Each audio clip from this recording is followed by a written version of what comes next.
മുൻ MLA-യും KTDC-യുടെ ചെയർമാനുമായിരുന്ന സഖാവ് PK ശശി അദ്ദേഹം ഈ കൺവെൻഷനിൽ പങ്കെടുക്കാമെന്ന് അറിയിച്ചിട്ടുണ്ട്. അദ്ദേഹമാണ് കൺവെൻഷന്റെ ഉദ്ഘാടനം നിർവഹിക്കുന്നത്. ഞങ്ങൾ അദ്ദേഹത്തെ നേരിട്ട് പോയി കണ്ടിരുന്നു. അപ്പോൾ അദ്ദേഹം ഈ കൺവെൻഷന്റെ ഭാഗമാവാമെന്ന് അറിയിച്ചിട്ടുണ്ട്. അദ്ദേഹം ഈ കൺവെൻഷൻ ഉദ്ഘാടനം ചെയ്യും. നിരവധി പ്രവർത്തകരാണ് ഈ ജില്ലയ്ക്കകത്ത് കഴിഞ്ഞ 2-3 വർഷങ്ങളിലായി നല്ല അസംതൃപ്തി നേരിട്ട് പോകുന്നത്. അവരുടെ എല്ലാം ഒരു കൂട്ടായ്മ ഇവിടെ നാളെ സംഘടിപ്പിക്കുകയാണ്. കൃത്യം 10 മണിക്ക് തന്നെ ഈ പാർവതി കല്യാണ മണ്ഡപത്തിൽ അതിന്റെ കൺവെൻഷൻ ചേരും. PK ശശി ഉൾപ്പെടെയുള്ള നേതാക്കന്മാർ അതിൽ പങ്കെടുക്കും എന്നാണ് പ്രതീക്ഷിക്കുന്നത്. അതായത് CPIM-നകത്ത് അസംതൃപ്തി നേരിടുന്ന നിരവധി സഖാക്കൾ പാലക്കാട് ജില്ലാ കമ്മിറ്റിക്കകത്തുണ്ട്. അതിൽ 5ഓളം വരുന്ന ജില്ലാ കമ്മിറ്റി അംഗങ്ങൾ ഇപ്പോ ഈ കൺവെൻഷന്റെ ഭാഗമാവില്ല. പക്ഷെ അവരുടെ മനസ്സ് ഞങ്ങളോടൊപ്പമാണ്, ശരീരം മാത്രമേ അപ്പുറത്തുള്ളൂ എന്ന് അവർ അറിയിച്ചിട്ടുണ്ട്. അവർ കൂടി പിന്നീട് ഈ കൺവെൻഷൻ ഞങ്ങളുടെ ഭാഗമാവുമെന്ന് ഞങ്ങൾ പ്രതീക്ഷിക്കുന്നു. നിലവിലെ ജില്ലാ കമ്മിറ്റിയിൽ 5 അംഗങ്ങൾ അവരുടെ മനസ്സ് ഞങ്ങളോടൊപ്പമാണ്, ശരീരം മാത്രമേ അപ്പുറത്തുള്ളൂ എന്ന് അറിയിച്ചിട്ടുണ്ട്. അവർ കൂടി ഞങ്ങളുടെ ഒപ്പമാവും പിന്നീട് എന്നാണ് ഞങ്ങൾ പ്രതീക്ഷിക്കുന്നത്. പക്ഷെ അവർക്ക് ഇപ്പോൾ നിരവധി പരിമിതികളുണ്ട് ഈ കൺവെൻഷനകത്ത് പങ്കെടുക്കുന്നതിന്. അതുകൊണ്ടാണ് അവർ മാറി നിൽക്കുന്നത്. നിരവധി ആളുകൾ ഇപ്പൊ ഇങ്ങനെ ഈ പെട്ടിതൂക്കികളായിട്ടുള്ള ആളുകളെ മാത്രം നിലനിർത്തി പോകുന്ന ഒരു സമീപനമാണ് CPIM ഇപ്പൊ സ്വീകരിച്ചുകൊണ്ടിരിക്കുന്നത്. അതിൽ അസംതൃപ്തരായ നിരവധി ആളുകളുണ്ട്.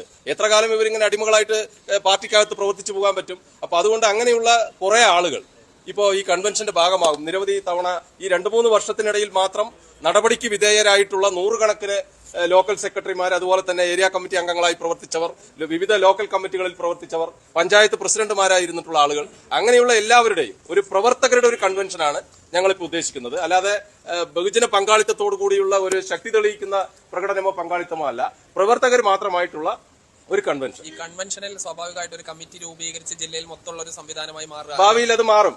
പ്രവർത്തകരിൽ ഇപ്പോൾ ഞങ്ങള് പ്രധാനപ്പെട്ട ഒരു കമ്മിറ്റി ആദ്യം രൂപീകരിക്കും. പിന്നീട് അതിന്റെ മറ്റു തലങ്ങൾ, ഇപ്പോൾ ഏറ്റവും താഴെത്തട്ടിലുള്ള ബ്രാഞ്ച് തലം വരെ ഉള്ള കമ്മിറ്റികളെല്ലാം സംഘടിപ്പിക്കുന്നതിനും ഒരു സംഘടനാ രൂപം ആയി മാറുന്നതിനുമുള്ള കാര്യങ്ങളെല്ലാം പിന്നീട് തീരുമാനിക്കും.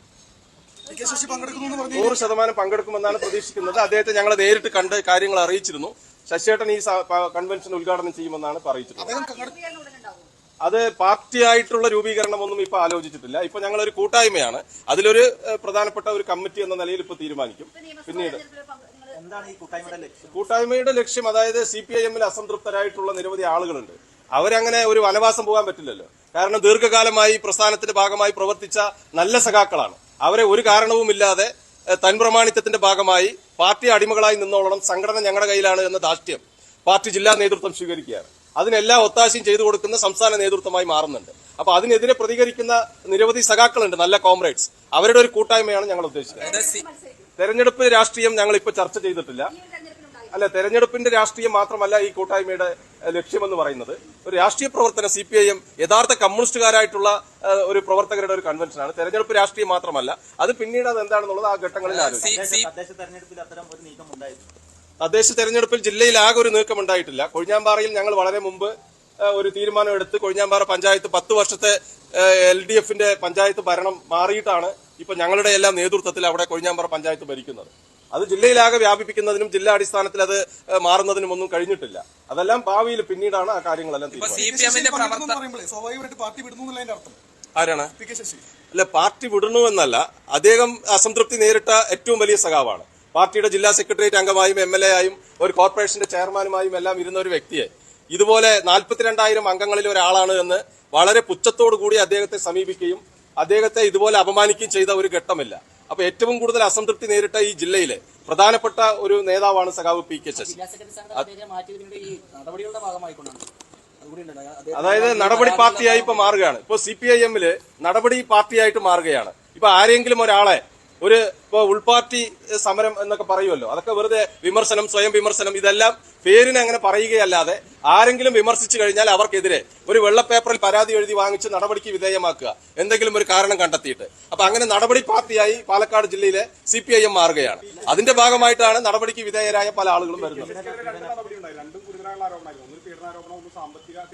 അതെല്ലാം കള്ളപ്പരാതികളാണ്. ഈ കള്ളപ്പരാതികൾ എഴുതി വാങ്ങിച്ചിട്ട് ഇവരുടെ കീഴിൽ നിന്നിട്ടില്ലെങ്കിൽ ഉടനെ നടപടി, ഒരു പരാതി വെള്ളപ്പേപ്പറിൽ എഴുതി വാങ്ങിച്ചിട്ട് നടപടി എടുക്കുന്ന ഒരു സ്വഭാവം. നടപടി പാർട്ടിയായി പാലക്കാട് ജില്ലയിലെ പാർട്ടി മാറുകയാണ്. അങ്ങനെ എത്ര ആളുകൾക്കെതിരെയാണ് നടപടിയെടുക്കുക?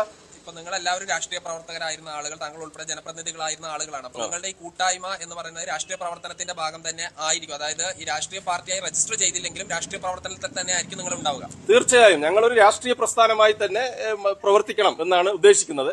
അതിന്റെ മറ്റു കാര്യങ്ങളെല്ലാം പിന്നീടാണ് തീരുമാനിക്കുന്നത്. ഇപ്പൊ ആദ്യഘട്ടത്തിലുള്ള ഒരു കൺവെൻഷൻ അല്ലേ. ഇത് വ്യക്തമായിട്ടാണ് ചോദിക്കുന്നത്. ഈ PKശിക്കെതിരെ നടപടി എടുത്തത് ഒരു കടലാസ് എഴുതി വാങ്ങിക്കൊണ്ടാണെന്നുള്ളത് പറഞ്ഞു. അങ്ങനെ മാത്രമല്ലല്ലോ, അത് ശരിക്കും സംസ്ഥാന കമ്മിറ്റി അന്വേഷണം നടത്തുന്നു. അതിനെല്ലാം ശേഷമാണല്ലോ പിന്നീട് ഈ നടപടി വരുന്നത്. ഇതെല്ലാം കള്ള പരാതികൾ എഴുതി വാങ്ങിച്ച് ഒരു ഫാബ്രിക്കേറ്റഡ് ആയിട്ടുള്ള സ്റ്റോറി തയ്യാറാക്കി ഒരാളെ ടാർഗറ്റ് ചെയ്ത് നടപടിയെടുക്കുകയാണ്.